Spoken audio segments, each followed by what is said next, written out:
the appropriate income, earn what we deserve as therapists, and be able to either pay off our student loans or have financial independence, that weight lifted is amazing.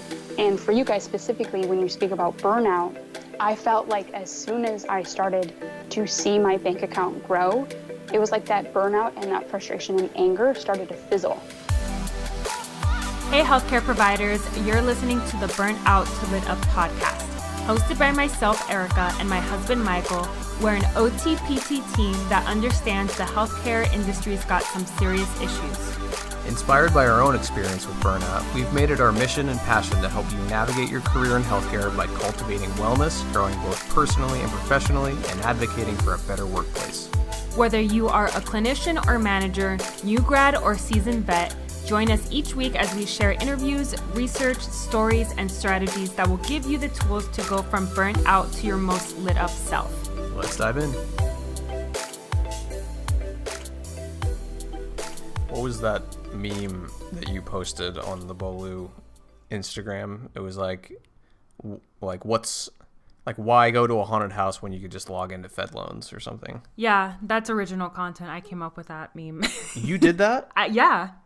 That was really funny. Yeah. I thought you took that from somewhere. No, I did that. Yeah. All me. Halloween themed memeage from Erica Del Pozo. Yeah. It's scary. It's true. You know what's scarier? Being on the phone for 40 minutes on hold to speak with Fed Loans. God, what a nightmare. Can't wait to get out. You know out what, of though? that. It's like once you get in touch with a person there, they're always helpful. Most of the time. Actually, the last time I told you, I spoke with someone yesterday, and we had a real life conversation about life. It was so refreshing. They're people. Yeah, but you know what? Like, tell me. Can you just take a couple zeros off of my loan? Like, can just you lop a couple zeros off the end. I saw a funny meme about loans. So someone Googled Post Malone, you know the singer? Yeah. It said can't talk. It said postpone my student loans. Postpone my loans. Postpone my student loans. Postpone my student loans. If he could start a service, if we could get a petition for him to start like a refinancing company. Oh man, please. I love him. I don't know why. He's the weirdest dude ever. I saw him on Jimmy Fallon. We watched that together. Oh, we did. And they were like at Olive Garden eating breadsticks. Like, it's so stupid, but I love it. Jimmy Fallon laughs at everything. He's so weird. And I don't watch like TV. We don't watch TV. This was something like a clip we saw on YouTube. But I've seen a few Post Malone interviews, and I'm just so intrigued by him. I don't know. Yeah. Our guest today is Emma Shapiro, and she is the Debt-Free PT. That's her company and her brand. Such a good name. If you have questions about your loan, you have concerns, you're not sure what your plan is, you're totally lost, you're somewhere in between. Give her a look. You don't have to be a PT either. That's kind of just how she's branded, but she's really a wealth of knowledge on planning and stuff for your student loan situation. Yeah. You know what sucks is like going through grad school, going through just life up until after graduating grad school. No one ever sat down with me to talk to me about my loans, to talk to me about money. I think we might have had 1 2-hour talk. Oh yeah, at the end, like right before we graduated. Yeah. Like, all right, congratulations on graduating. Now, pay for this shit. It's like, thanks for not that's something that they should do before you start the program. They should help you. That's consulting that should happen before. Right. They should help you with set up some sort of financial plan, like some long-term plan. I mean, because I think Emma was talking about this too.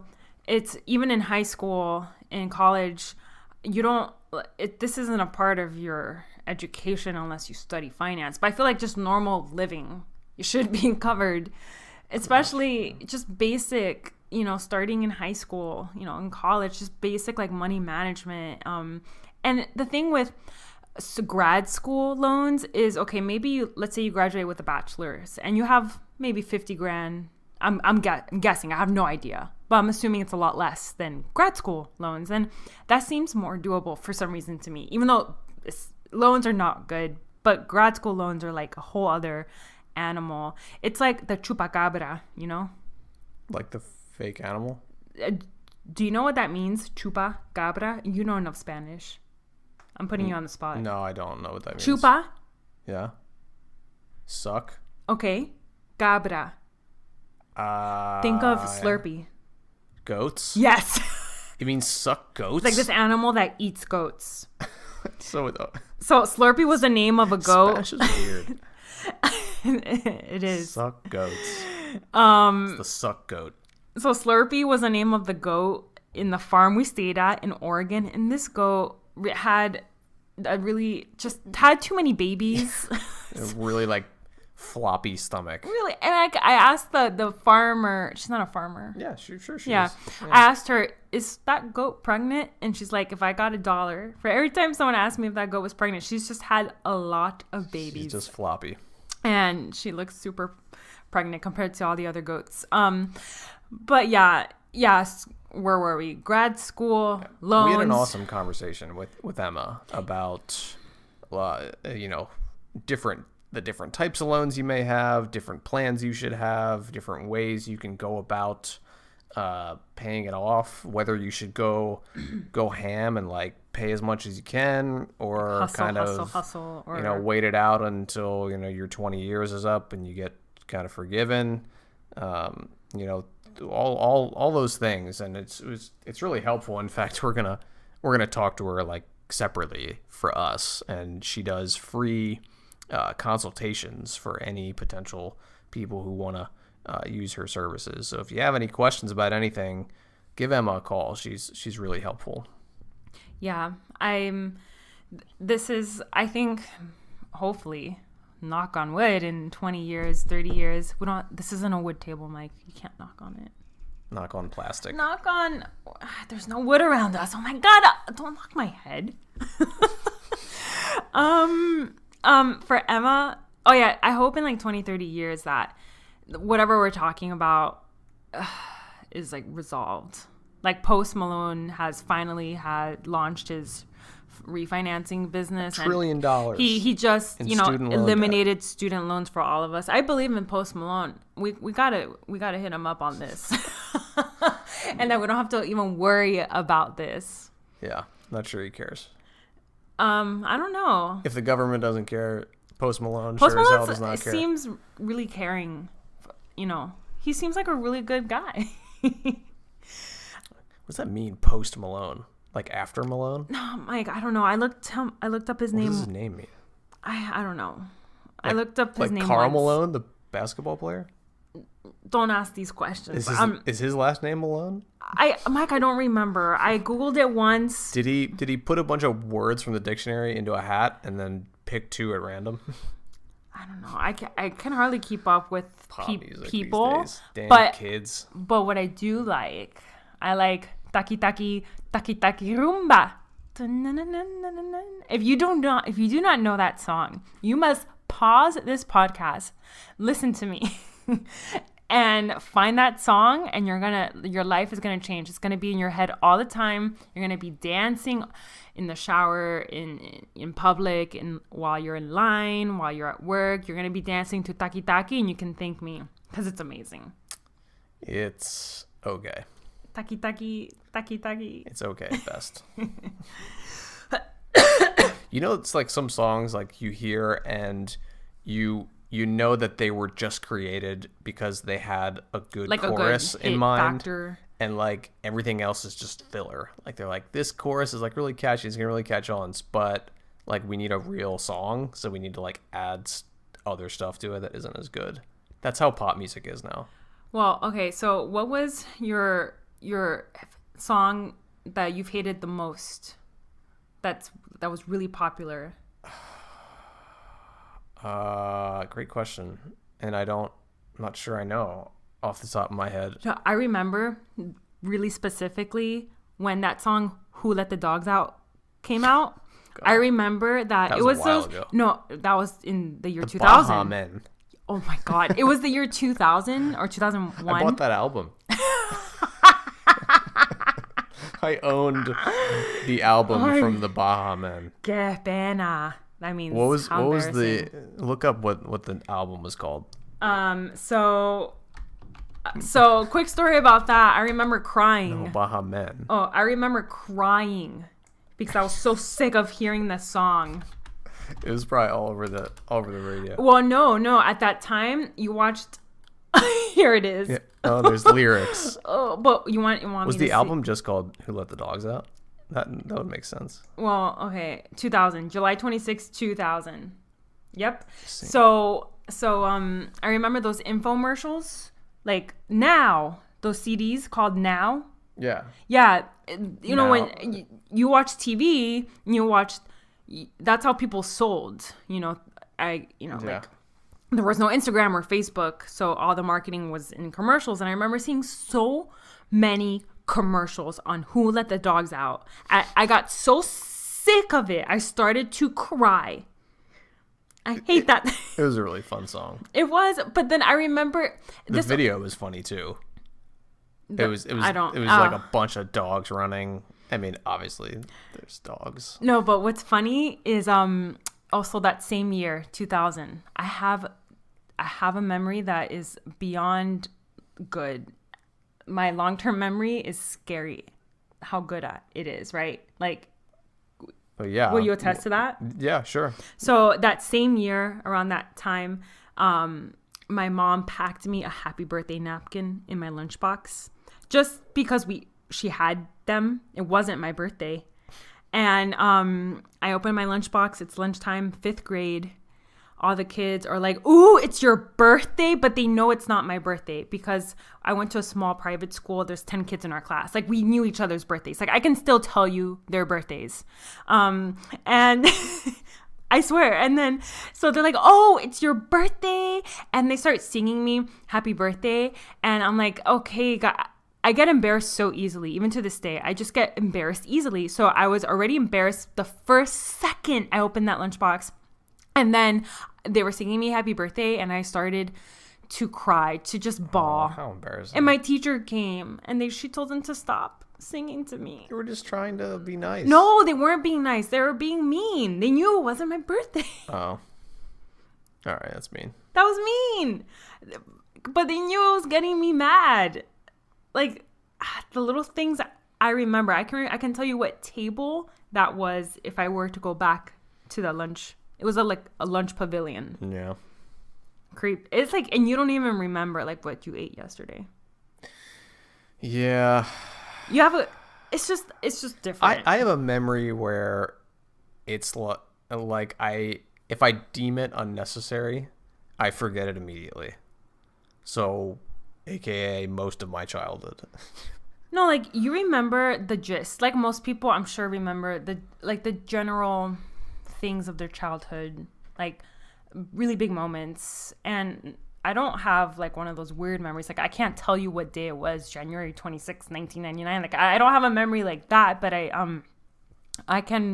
have a really vivid memory of details from the past, but my short-term memory is not as good. Like, I have to convert things to my long-term memory, and I have really, really vivid dreams, and you don't. So I wonder if that has to do with that, you know? Maybe. Like, I remember dreams from when I was 5. That's weird. I remember my first dream ever. Your first dream ever? Yes, I remember it. Just the first dream you remember. The first dream I remember. It was younger than 5, actually. I just remember Did we go down this hole? Are we... It's a quick one. It's a quick one because I'm little. I don't have like this abstract...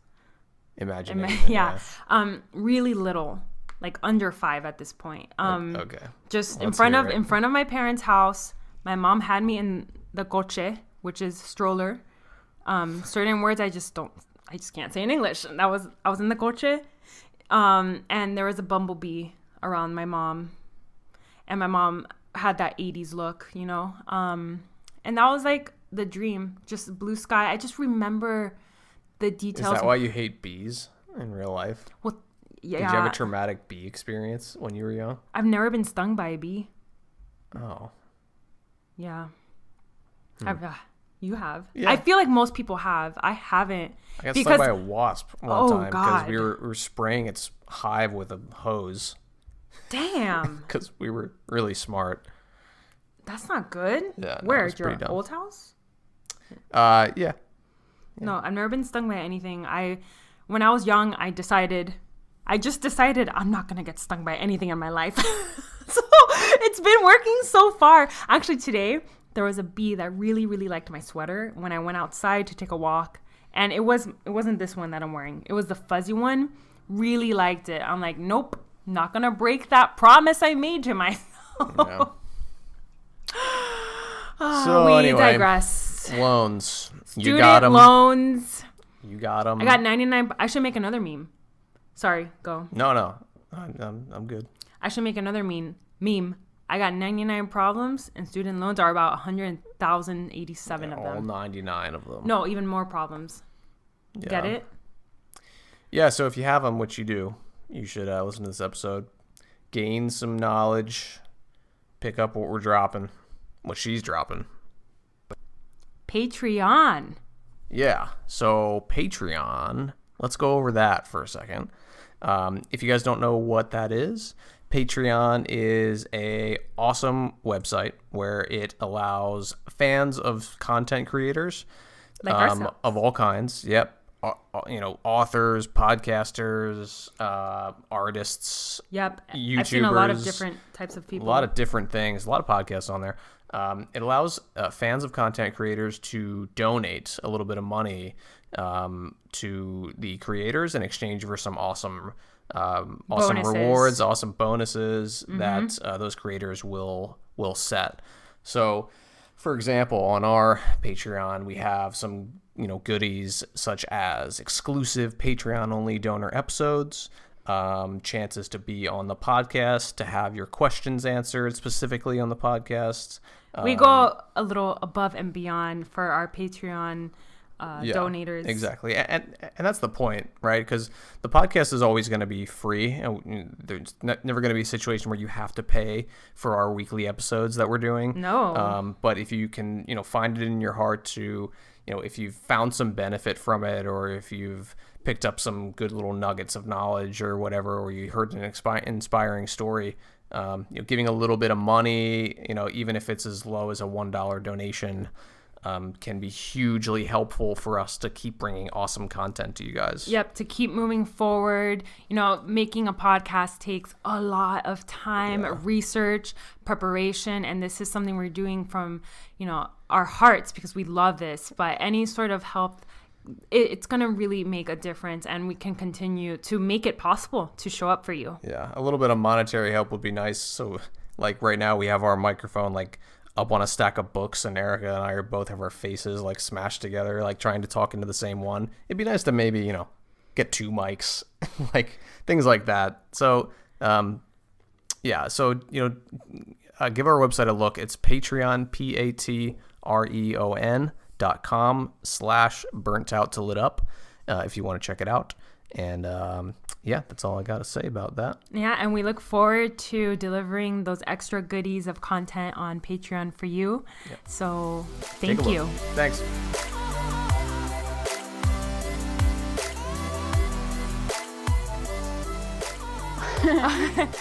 Oh, that's fine. Sometimes sometimes visuals work and sometimes they don't. But I mean, it's only an audio podcast, so I guess it doesn't matter.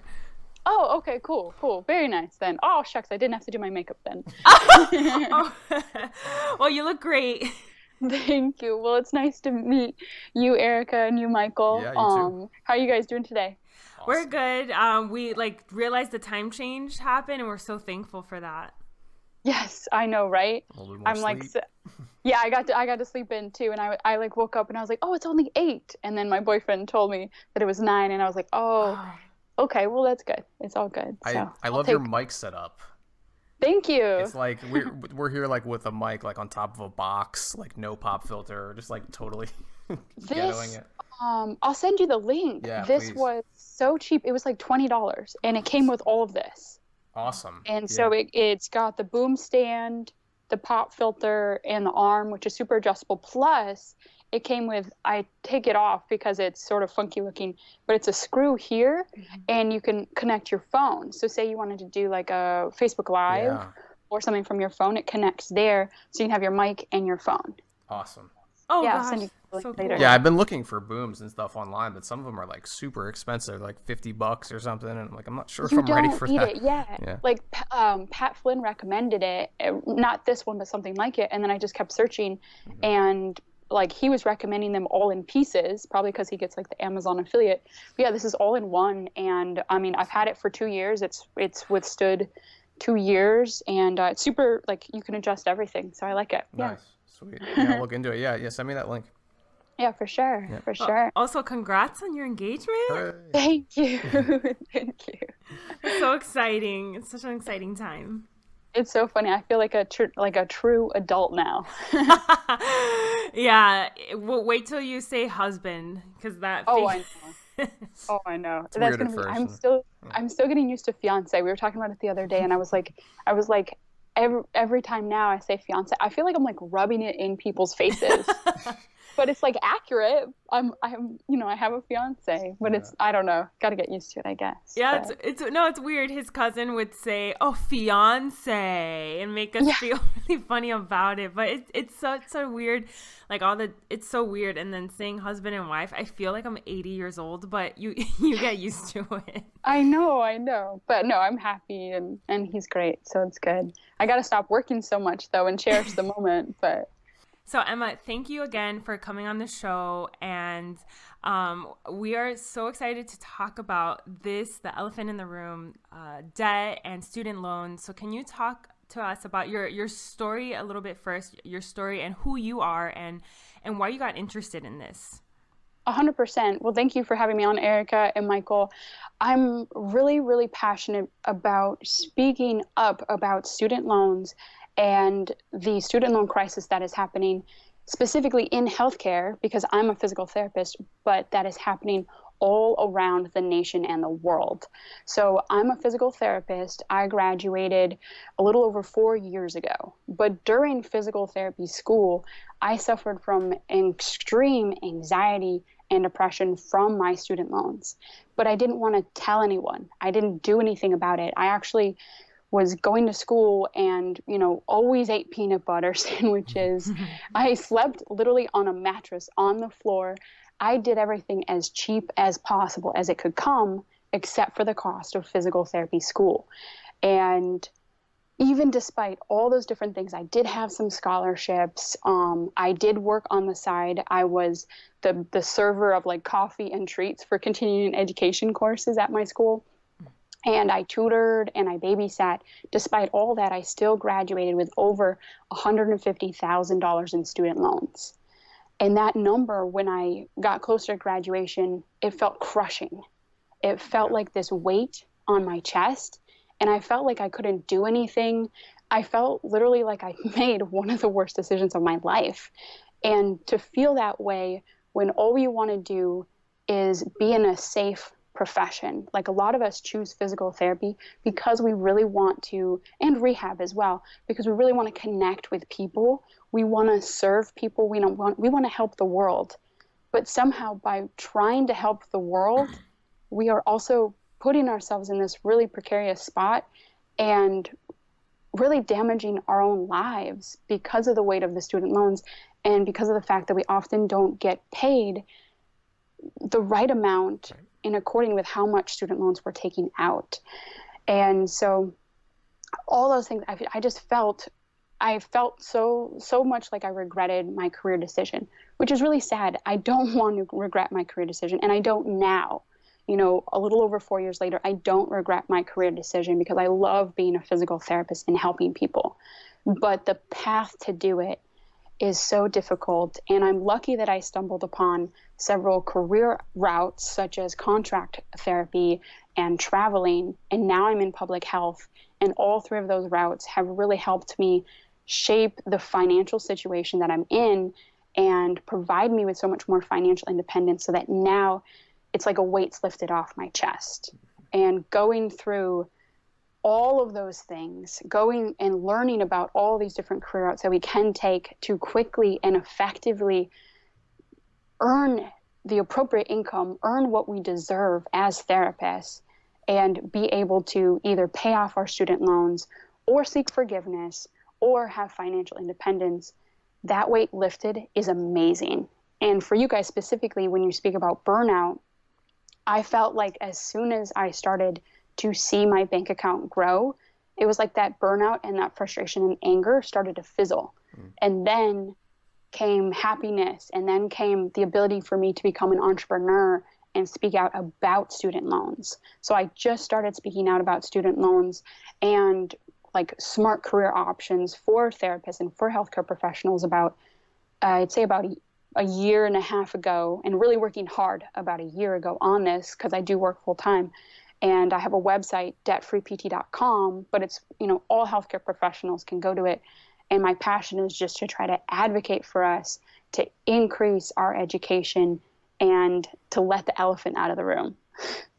Yeah, that was amazing. That's so true. It's something that we feel is a burden, and a lot of students, like when I was a student graduating, we just joke about it because it's so painful that we didn't know how to cope with it, and we weren't necessarily prepared. I remember our last day of graduating from our master's in occupational therapy, we had someone come in for like 2 hours to talk about loans. And everyone left terrified. We weren't even this wasn't even dealt with the way maybe it should have. We were just like, this is the rest of your life. And it was so terrifying. You up for like an awful, fearful career. Oh, I know. WebPT had this incredible statistic on the fact that it's going to take, like, many physical therapists won't pay off their student loans until 40 years later. And think of that, to be 60 and still have student loans, but yet be working your whole entire life extremely, extremely hard and giving back so much to the community. And it's not till 60 that you become debt free. It's just, there's just something missing. There's something not right about that. Yeah, absolutely.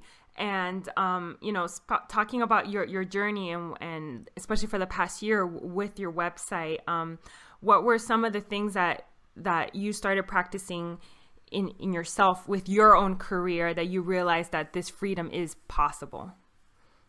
So many things. Well, I think, the biggest step for me in achieving like increased financial independence and really freeing me from my student loans was when I began to become a traveler. And I did travel physical therapy for several years.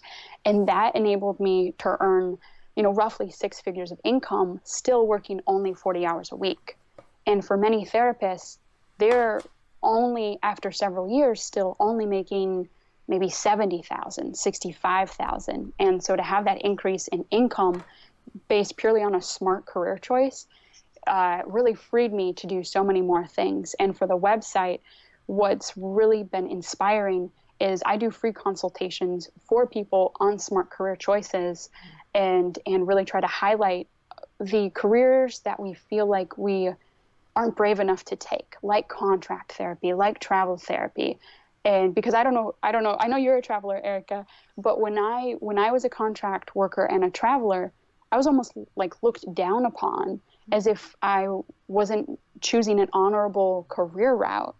And whoever says that to you, for those who are listening, they are so wrong, because as a traveler, you become so much stronger as a therapist, whether that be a PT, OT, speech therapist.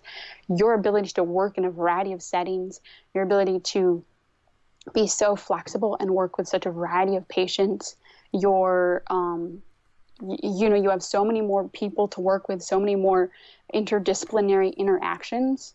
You become a stronger therapist than all of those out there that are just in a simple 9-to-5 permanent position. And that's what I want to teach people, is that you can do these career routes, and it actually is going to grow you financially and also from a career standpoint. Yeah. But I see when I speak to these therapists looking to, it's so sad when I speak to them about these career choices, they're telling me their story and they're so burnt out and frustrated and confused by their student loans, by the fact that they're 3 years out and only earning $70,000, but yet have $200,000 in student debt. And it's growing or something. Factors, and it's growing by 7% a year. It's madness. Yeah. I love what you said about like feeling that regret, because that's something that I've felt, and I know probably a lot of people in our field have felt too. And it's like it comes a lot from that. Just you feel like you're drowning. It's like you want to help people in this profession, but it's like, you know, you come out with such a burden that it's so hard to be, you know, stoked about your profession. And it's like, this is like what, you know, you're trying to fix, which is awesome. Let's say hypothetically, okay, so you're a new grad or a recent grad, and you have all those loans. You have tens of thousands, maybe hundreds of thousands of student loan debt. It's like, what's the first thing that they should do to like start to tackle this, to like try to get their head above water? Good question. So the number one thing you should do right away, even before you've even graduated, is to make an actual plan of what you're going to do. My biggest regret as a student PT and then as a new grad PT was just trying to buy time, you know, just trying to pay the minimum payment and not even have a strategy. Right. And I think that's a huge flaw. A lot of people talk about and focus on income-based repayment plans as a strategy. That's not a strategy. That's a Band-Aid. You need to figure out, how are you going to conquer your student loans and conquer your debt? And really, I've done a lot of research, and you have 3 options. So forget about the income-based repayment plans. That comes later. But really, right now, you need to focus on your 3 choices. And they are you going to pay off your debt ASAP? Are you going to seek public service loan forgiveness? Or are you going to try to seek forgiveness after the 20 years or the 25 years in the repay and pay as you earn income-based repayment plans? Those are your 3 solutions to your debt and 3 ways to manage your debt. And then within those things, you have to think about, what can you afford? What career route do you want to choose? And then you can focus on your income-based repayment plans. It's such a pity that in school, and even those classes that you get at the very end of the year when you graduate, it's all about what plan are you supposed to choose. That's so false. It has to be that's a means to the end. You have to think about what you want in the end. So that's what my number one choice would be, is look at those 3 options and then compare. Now, if you were to ask me from there, well, how do I choose those 3 options? So I'm going to throw out a couple different numbers. So let's say you have, and I base it off of $100,000 worth of student loans. So let's say we have a hypothetical PT or an OT or a speech therapist, because loans are all the same for all of us. What varies is your interest rate a little bit and how much you have. But if you are going to take your $100,000 and just pay the minimum, like everyone is doing right now, after 25 years doing repay, you would potentially, according to the studentloans.gov repayment estimator, which is a calculator that takes your loans and gives you an estimate of like what you would pay at the end, you would pay $235,000 plus. How brutal is that? But a lot of people forget that then you have taxes on what is left over. So say you still have, interest rates cause your loans to balloon so incredibly high. So you could still have paid $235 plus maybe have $200 more in the bank. Because think, you now have not paid your loans really for 25 years. And so then you have taxes on that. And all that is due that year. So you could potentially have another $80,000 to $100,000 in tax bill because of what's left over. And so it's incredibly wrong for everyone to just be paying the minimum payment right now, incredibly costly, because that $100,000 that you could have paid has now turned into over $300,000. Have you ever met or talked to anyone who's actually paid off or had it forgiven and then had that giant tax bill? I have not specifically talked to anyone that's 25 years out or 20 years out, Right. that has then gotten the forgiveness through pay as you earn or repay. Unfortunately, most of my peers are around Younger. my age, Yeah. and it's hard to find a lot of people on the internet with that, but I haven't. I wonder what you do. It's like you're finally, quote, debt free, and then all of a sudden you get this tax bill, and you're like, are you kidding? I just did this. Like, what do I like now? What do? You just got to like go back to the grind again, you know? Well, I think that's the thing that people aren't realizing, and that's why people are making this choice to just pay the minimum for pay as you earn or repay and then seek the forgiveness at 20 and 25 years, because they haven't heard the repercussions, because those people that are 20, 25 years out either aren't active in the community and on the internet, or that hasn't occurred to them yet. Because you have to understand that it wasn't until about 10-ish, maybe even closer to 5 years ago, that healthcare, the cost of healthcare education has skyrocketed. Sure. Yeah. I have a friend who I think is like in her 40s, and she paid $10,000 to go to PT school. Whoa. You know? And so it's such a big difference in the past couple of years.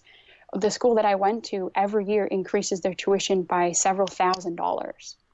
So it's increasing. But that's why, going back to the different strategies, that's why I don't advocate that you choose just to pay the minimum payment for such a long time, and you try and instead try to focus on paying it off as fast as possible, or seeking public service loan forgiveness. Right. And here's one more number, and then I'll stop talking. Okay. Oh no, tell us everything. Yeah, that's fine. But so I have created like a whole framework. I've spent the past year trying to create like this super simple and effective way to become debt free. And with that, instead of paying the around $300,000 that you would pay and having your loans for 25 years with repay, I've come up with like a solution where in just several years, you could pay only $102,000 for that $100,000 student loan that you had. And so it's crazy that if you just put your mind to it and followed some simple steps and had an action plan from day one as a new graduate, or even better as a student PT or student OT or any healthcare professional, that you could save roughly $200,000 or more by just having that action plan. It's crazy. Yeah. So this question, I just thought of it. Because it's been on my mind. Is there any such thing as good debt? Because I think when people enter PTOT school, they see it as good debt. I don't know if there's like a philosophy or mindset around debt, like good or bad or anything like that. Yeah, I think a lot of like financial advisors and a lot of people in the finance industry consider education to be good debt. But I consider good debt to be when the ratio of your debt is like equivalent or very much less than your annual salary.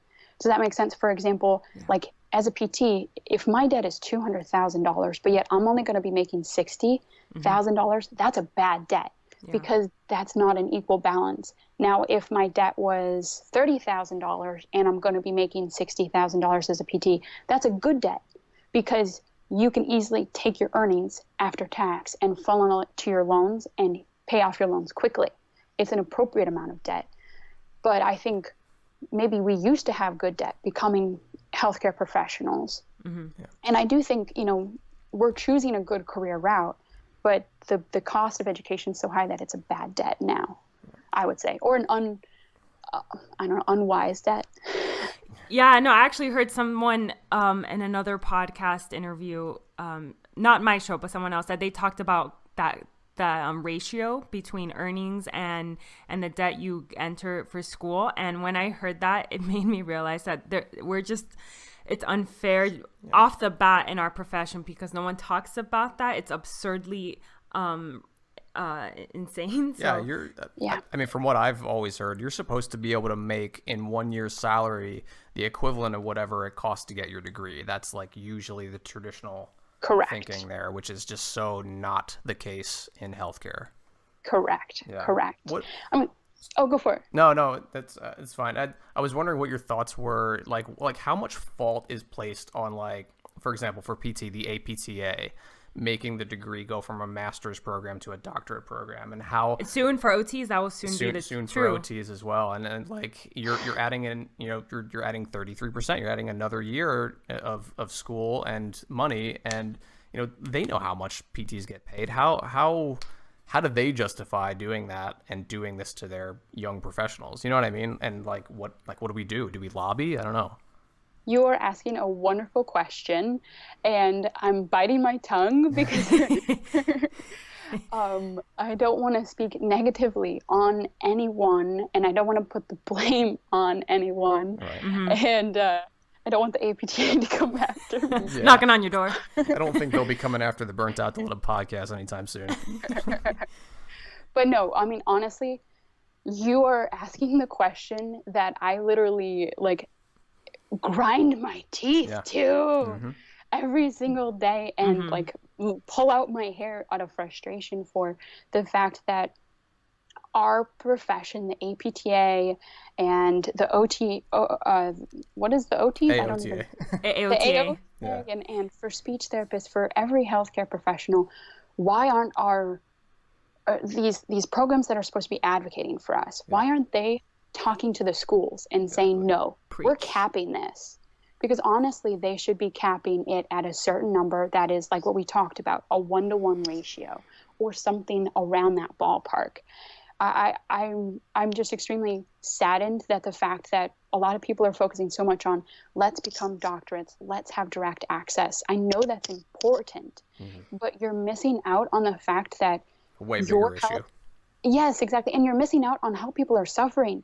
I've spoken to so many people that are depressed, angry, suicidal based off of their student loans. And yet you're talking about, you're missing the point. The APTA is missing the point. The AOTA is missing the point. Yeah. And I just want them to circle back to the fact that your therapists are suffering, and you need to figure out how. And honestly, I have an easy solution. And it's really the fact that tuition should be capped at a certain number, because here's the crazy thing is that schools can charge whatever they want to, because they always get paid. Right. It's the government that isn't getting paid because the government has the loans.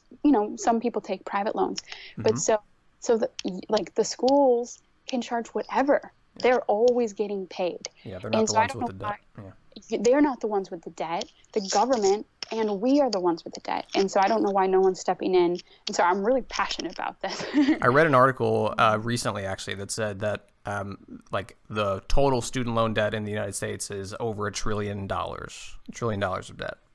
Yeah. I don't know why. That's all professions. And I don't know how much of that is healthcare, but I'm sure a heck of a lot of it is. Yep. I think it's simple, though. You just cap what the schools can charge. Yeah. That's easy. I mean, they're looking for other things, but I don't know why no one can figure that out. And then the other thing is also capping class sizes. Look at doctors and look at nurses. And I'm not pointing fingers here, but they're constantly in need, in demand. And so they get higher wages because they're in need and in demand. When you start having class sizes, my class size for physical therapy was 100 people. Oh, wow. And it was huge. Where did you go? USC. Wow, I had no idea. Mine was half that. It's crazy. But when you have these class sizes that are getting bigger and bigger, when you have more and more schools opening up, you have an excess in therapists. And when you have an excess, it means that the companies, the hospitals, they're in the power position and we're in the weak position, which means that they can lowball us, which is what's happening to our new grads and to our recent graduates, despite our best efforts to fight for ourselves and to negotiate.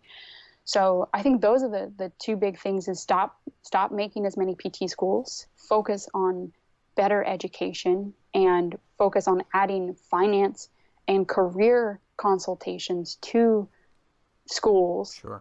And lower the student loan costs, lower the tuition costs. Mm-hmm. Yes. And, man, I have so many things in my head, but okay. So I know that you touched upon the supply and demand, right? There's just there's too much. like there's an overflow, and the demand is not, as you're saying, it's putting us at a disadvantage, or new grads at a disadvantage. So I know by this point, I know like listeners listening must feel, oh my God, what am I gonna do? Yeah. But let's like turn it around, and I know there's things out of our control that like you said, like APTA, AOTA, like things that are in the government or the different organizational. It's bigger than us. It's bigger than us. And with that being said, let's I want to ask you about lobbying, but before that, I just want to ask you, what would be like a financial diet or something that can empower people, like to like, what are some steps that like I don't know if that's actionable steps like right now. Yeah. Well, I'll share with you basically like a summary of my debt-free framework. And yeah, we definitely want to turn this back on a positive side, because we're in a wonderful profession. I'm going to start crying soon. No, no, just kidding. Huddled in the corner, why me? No, like, here's the thing is that I've just, given you all so many different numbers, and I've given you some scary numbers and scary facts. But the thing is you can so easily, despite all the student loan burdens and everything that we just talked about, you can totally become debt-free in just a couple years. So for example, I didn't have a student loan plan for such a long time. But even despite the fact that I really didn't have like a strategy and a framework, in just 3 years, I was able to make over $200,000. And I could have actually paid off all of my student debt in just 3 years. That's $200,000 of student debt in just 3 years. And so for those of you listening, it is possible. Now, I didn't, full disclaimer, I didn't. And that's because at that same time, I found an amazing job in public health. And so now I'm doing public health. Mm-hmm. And so, but for those of you that don't, you may not be able to find that public health job, public service job. And so for those of you out there looking for a quick and easy and efficient way to become debt-free, it's totally out there. So here's the debt-free strategy, is one like we talked about, is pick what you're going to do. So either decide now if you're going to try to go to public service loan forgiveness or pay it off as fast as possible. Now, public service, it's pretty simple. Just follow that paperwork guidelines. There's a number of different guidelines, 120 payments, appropriate employer. I encourage you to fill out the employer certification form. And there's a couple other things, but that's pretty much it, the nuts and bolts. Now, the debt-free framework for 90% of the therapists out there. Here's what you do once you are basically really focused on becoming debt-free. The next step is that you have to create a goal, because you want to become debt-free, but you actually have to have an attainable number, a goal to look at every day, to have accountability, to keep yourself on target, and to feel positive about the path to debt freedom. So you make a goal. For example, I'm going to pay off $100,000 in student loan debt in 3 years or in 2 years, whatever it is, whatever you think is possible. Because you may have children, you may have a family, there may be a variety of circumstances. You make a goal that's unique to you. Now that you've made that goal, you have to optimize your loans, is what I call it. And what I mean by that is that even though we want you to become debt-free, we want you to become debt-free as efficiently and as cheaply as possible. And so you're priming your loans, and you do that through improving your credit score, and you do that through then refinancing. And really quickly, what refinancing does is it basically, you can refinance your public loans or your private loans or both, and you get a new interest rate. And often that interest rate is much better than the one you had previously. So many public student loan interest rates are between like 7 to 9%. Refinancing can about halve that. So sometimes even better. It could be 2%, 3%, 4%. But all of a sudden, you've done that. And what that's done is that saved you thousands of dollars in interest, and also saved you time in paying off your loans, because now you can funnel more money to the actual loan, or the principal amount, which it's called, than to the interest. So now you've primed your loans. That's step 2. Mm-hmm.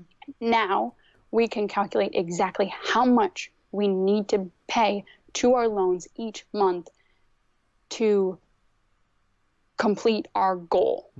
And so you calculate that. And I have a number of calculators that I help people create that calculation. And let's say you calculate that you have to pay $3,000 a month. Okay. The next step. So we've got our goal. We've perfected our loans so that they're the cheapest possible. We know how much we need to pay per month to be able to accomplish that goal. Now we got to figure out how to earn that money. And we do that through smart career choices, like contract work, like traveling.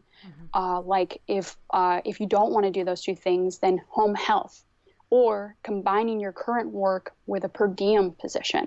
And then from there, you try to earn that $3,000. And you can also do some savings, try to figure out like, how do you lower your rent? How do you lower your car payments? Various things too, to try to minimize your cost of living so that more can be funneled to that loan payment.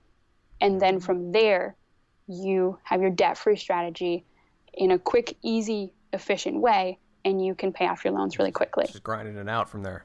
Yeah, just grinding it out from there. But, a lot of people, there's a misconception, because I get this phone call all the time that people are like, well, I want to pay off my loans, but I don't want to suffer. I don't want to, not have a lifestyle. Yeah. Poor lifestyle, exactly. Well, my answer to that is two things. If you have a smart career choice, like traveling or like home health or contract work, you don't have to suffer. Yeah. If you're a traveler making six figures, you can crank out $3,000 in payments plus cost of living. Yeah.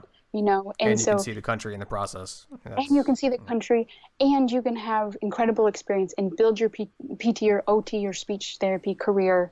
And so you don't have to sacrifice. And I've proven that through the fact that in just 3 years of not even really trying, I was able to accumulate that much money. So it's totally possible, smart career choices. But if you don't want to do that, then think of the fact, would you rather be 20 and after 20 years, would you want to have student loans, or do you just want to push and grind for like 2 years or 3 years and have no student loans? I'd rather not be 60 and have loans and get them all done with right away. For sure. Yeah, I hear you. Can I quickly just jump in, because we talked about like refinancing and consolidation. Yeah. Like Erica and I actually ran into like a really tough situation. I'm sure you've heard of this before. It's services that are not necessarily scams, but to me it was a total scam. So basically consolidating your student loan is 100% free. Is that correct? That's correct. Consolidating. Usually you're going to consolidate if you have a public loan. Right. There's not really a good reason to consolidate if you have a private loan. You would more want to refinance. But yes, consolidation should be free. The government should not charge you for consolidating your public loans. Right. So yeah. So we got into a situation where it's like we literally Googled like Fed loan, and one of the top hits was someone who was imitating Fed loan, not necessarily illegally. I'm sure they had some kind of loophole. Yeah. We ended up sending them payments for them to consolidate and refinance, basically things that we were told later by the actual Fed loan that it was totally free. And I mean, we ended up getting our money back, but it was like, how many people get screwed by that, And I was on the phone with, first of all, I was crying. I was so embarrassed that like I fell for this. And then I was on the phone with apparently the president of this company asking me like, oh, do you think this is a scam? And I'm like, I don't know. It kind of seems. It was so weird. That was maybe 2 years ago, but it was like. What blew my mind was that the Google search was like, federal loan .org, and it was like super misleading. It's like I wonder how many people get duped by that kind of stuff. Oh, I see that all the time on the internet. Like I'll see articles, like watch out for these scams and things like that. So no, you really want to be thorough and be careful. I mean, my advice for that is call those companies and speak with them, because oftentimes the scams won't have customer service representatives. So like, for example, Navient, that was my student loan provider for a while. And so they have customer service, they have people on the phone. So I think before you do anything like that, I think speaking to someone is important, because then you can get a feel of like if it is or if it real. isn't. But that's, oh gosh, that's like horrible. Yeah, it's terrible. Yeah. And that is a huge danger out there. Yeah, as everyone don't fall for these crazy scams. Yeah. So, well, thank you, like, for that. I think that gives people a lot of, like your steps of having a goal and having a plan. I think that gives a lot of people peace of mind, because for a really long time I didn't have a plan. I hope you'd be less stressed about it too. I think if you have it all written down and like, this is what I have to do. Exactly. You'll be less stressed. You'll feel in control. I think whenever we don't feel in control, that's really scary. And then seeing the loans actually decrease, right, that's so empowering. That's or huge. Seeing your bank account increase, that's so empowering. And there are simple steps you can take to be able to do that. You just have to be courageous enough to take those steps. Yeah. And it helps having the right, someone there with you. And that's why I've created like a travel mentorship program, and that's why I created the course, right, because I want people to feel confident, feel comfortable that they can do these things, not run into these scams, that they know who they're going to talk to, that they feel safe, and that they aren't, paying for fees that they shouldn't pay for. Right, exactly. That's so empowering. I can't wait to share more about you and your course and all that, but I'll save that for the end, because we have a few we have a few more questions, and we have like this burning question that actually happened to us about we filed married for the first time this year, right? Was it this congrats. year? Nice. Oh, thank you. Because last year we weren't when we filed. No, we weren't married. So okay. When we weren't married, we weren't filing jointly, because that would make sense. But since we've been married, like our situation is like, I don't have debt, but Erica does have debt. So we were wondering, like, I mean, this past tax season, we filed like married filing separately, because I didn't want the government to like take my earnings into account when they calculate her payments. Is that something that you would advocate, or what are your thoughts there? Such a good question, and such a timely question, ironically, because I literally just wrote a blog post on this, and I'm just engaged. Yeah. And so I did a lot of research on this, and so a lot of people are doing income-based repayment plans. And so the majority of income-based repayment plans, they're choosing pay-as-you-earn or repay. Now, pay-as-you-earn does not, if you file separately, it does not take into account your spouse's earnings. But if you file jointly, it does take into account your spouse's earnings. So for people listening, so there's two ways once you're married you can file your taxes. You can file them together, which is jointly. So your income plus your spouse's income. Or you could file separately. So you file a tax return and your spouse files a tax return. So under pay-as-you-earn, you filing separately, they're only going to look at what you make. So they're only going to base your student loan payments off of what you make. Now, if you file jointly, they're looking at your discretionary income, and they base that off of your adjusted gross income, which is basically in your tax return. After those first couple deductions, you'll see it. I forget what line exactly. It's like line 20 or something on your tax return. It says adjusted gross income, and they base your student loan payment on that. And so if you file jointly, you're going to have a much higher student loan payment, because you now have your spouse's income plus your own income. So if you're doing pay-as-you-earn, I'm not sure, what plan are you doing, Erica? Income driven. Income driven. Do you know specifically if it's pay-as-you-earn or repay, or it's just the IBR one? I think it's pay-as-you-earn, I think. Yeah. I'm like a bad example right now, because I'm not even sure what you need to know these things, girl. I know, that's why I'm so excited about all your connecting with you and your course, because I think it's income driven, pay as you earn, like those words. Okay. Yeah. So pay as you earn, if everyone's listening and you're hearing me say a lot of pay as you earn and repay, choose pay as you earn.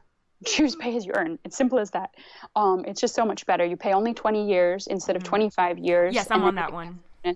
And also the tax benefits for if you're married is so much better. So if you have pay as you earn, then I recommend that you file separately, because that will allow your payments to be as low as possible.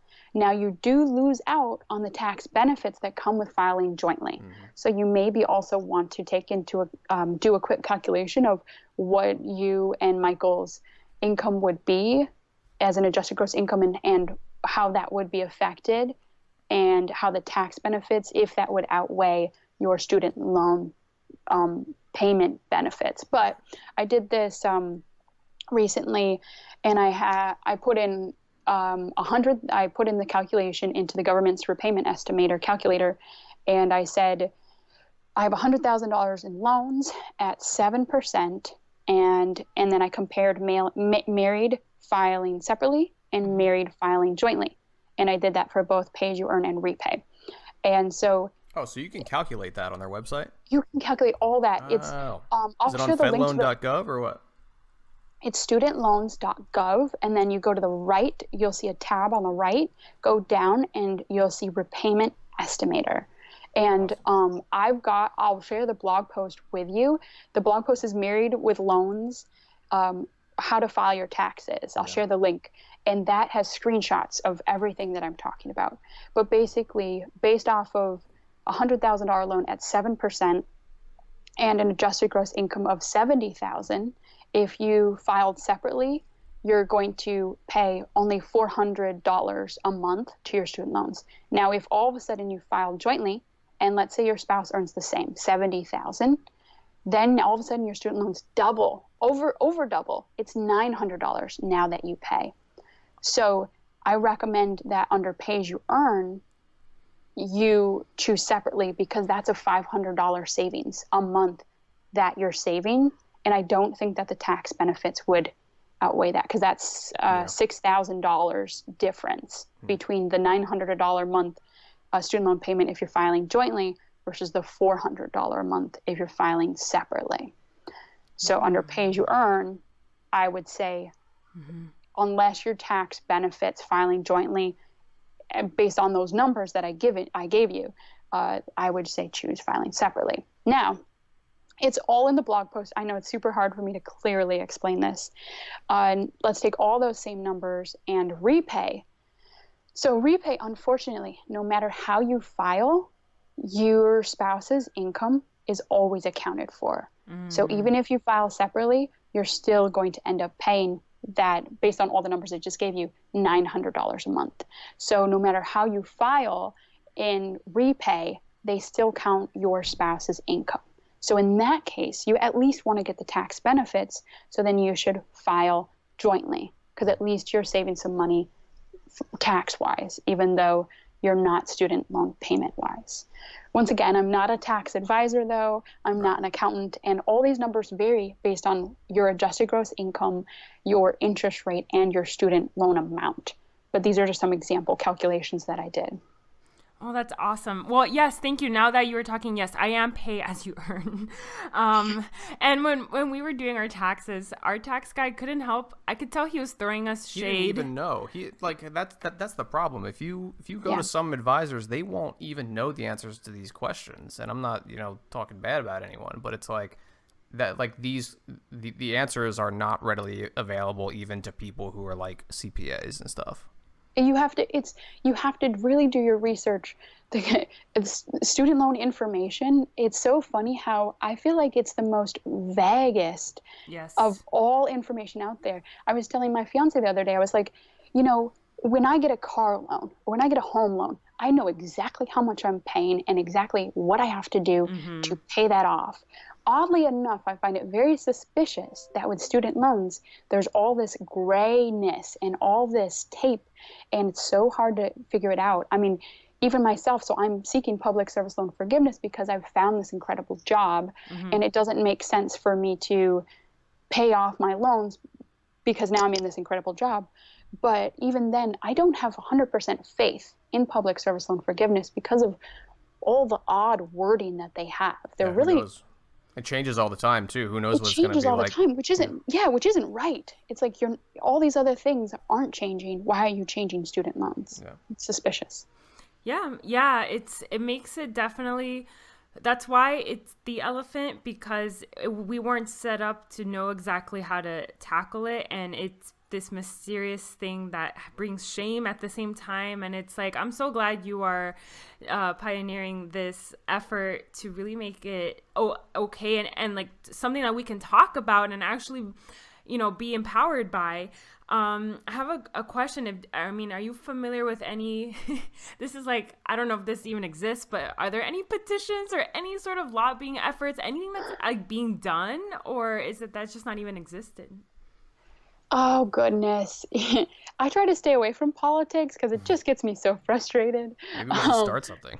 Yes, I've thought about starting something all the time. I'm just so overwhelmed with working and just trying to advocate like person by person right now.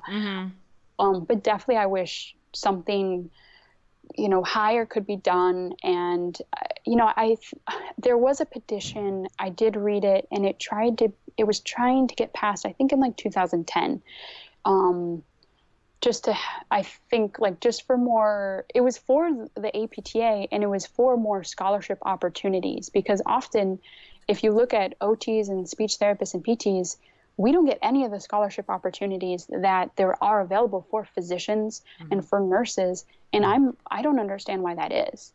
And I think that's a huge, like, we should be trying to have more scholarships and grants and things, because why is it offered to them? We're doing just as good a service, you know, for patients, for the people in this world. And so I feel like we should be on those various scholarships and grants that they have for these other programs. But in terms of petitions, I'm not sure.